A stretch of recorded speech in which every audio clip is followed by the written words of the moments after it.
is a variation of the Japanese art of origami, where both cutting and folding are used to construct a three-dimensional design that pops out from the page. First, a base is folded and then unfolded. Cuts are then opened to make the finished design. Paper snowflakes are a simplified version of kirigami. While most kirigami works are executed on a solid white or colored sheet of paper, this project will be executed in conjunction with a landscape watercolor painting. I have a prepared landscape started here. Before painting, I made registration marks measuring 1 inch on either side and a small mark measuring 2 inches from the top and the bottom. The area outside these marks is still painted, but keep in mind there are areas that should not be cut or folded. There needs to be a strong border for the piece to stand on its own in the end. Now let's prepare the cutting guide. First, place a piece of graph paper on top of the painting within the initial registration marks. Graph paper is fairly transparent, and with the exception of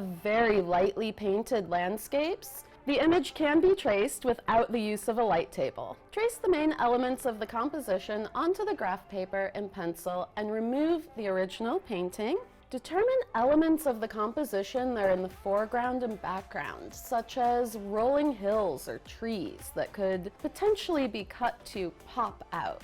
I've pre-cut approximately 30 or 40 lengths of string. I'm going to use the grid of the graph paper to lay the strings vertically. I'm going to attach them at the top and the bottom with tape.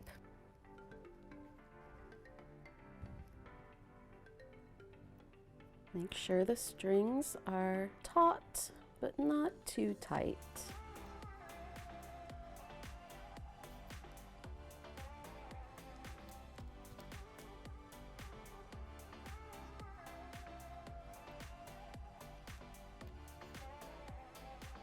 The strings can now be used to show the effects of cut lines. Use a finger, pen, or ruler to pull strings out in areas of the composition that are in the foreground. Where the string is pulled will show what it would look like if folded there.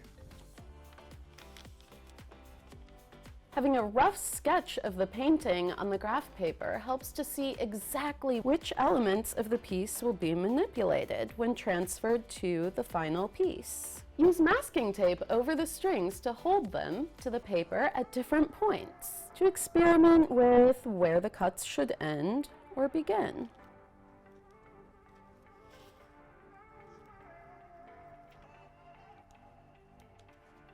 Make notes on the graph paper to show where to cut and where to fold.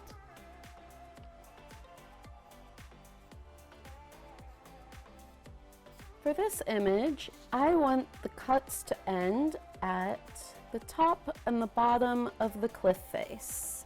I'm going to use my ruler to mark my cut lines. Now remove the strings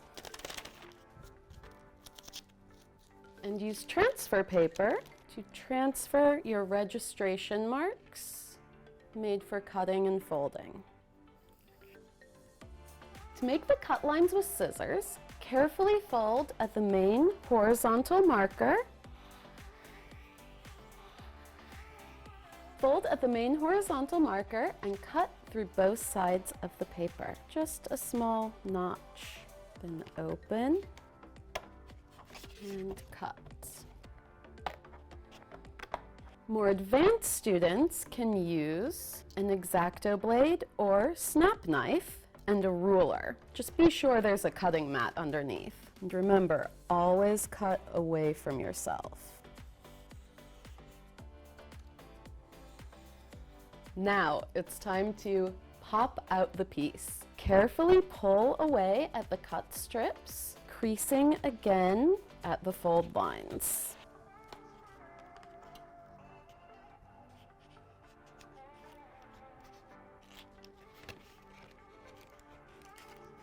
If the piece is having trouble standing and staying upright, extra support can be added, like in this piece, where an extra piece of mat board was cut to the size of the base and the back.